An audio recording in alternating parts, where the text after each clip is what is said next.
Natagpo ang patay ang isang babae sa isang bukid sa Oton, Iloilo. Base sa pagsusuri, ginahasa ang biktima bago siya patayin ng hindi pa nakikilalang salarin. Makibalita tayo kay Nenita Hobilla. Hindi inakala ng pamilya Campos ng Oton, Iloilo na ang larawang ito ng kanilang kaanak na si Joselia ang magiging huling kuha niya habang nabubuhay pa siya. Kuha ito noong Biyernes na gabi lang oras bago mawala ang 57 taong gulang na si Joselia. Ayon sa kanyang pamilya, galing noon si Joselia sa bahay ng kanyang kapatid para makipista. Alas 9 ng gabi, nang magpaalam daw itong uuwi na sa kanila.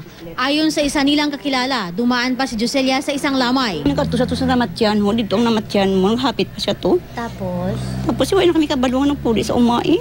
Inabot na ng umaga pero hindi pa nakakauwi si Joselia, kaya hinanap na siya ng kanyang mga kaanak. Sabado ng umaga, nakita ng mister mismo ni Joselia ang bangkay ng ginang sa ilalim ng isang puno. Nang balik ang bana ng balaan, nga ba, Diyos ko, nakitaan ko na to dito sa puno sang kamunsin. Diyos ko, may pilas, na damo na pilas. Base sa resulta ng otopsiya sa biktima, may mga sugat, bali at saksak sa iba't ibang bahagi ng katawan ang biktima. Positibo ring naghahasa ito. Adik diyang nag-imo. Narakorta ya mo? Narakorta. Kung batang tabi, ano siya, kung hubog lang siya sa ilim nun, hindi siya maghimo sa amo sa tumong. Ano gid siya, high gid siya sa droga.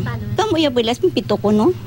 May ginampusan siya sa ulo, tapos direya sa ribs, ang saka ribs na udo na utod.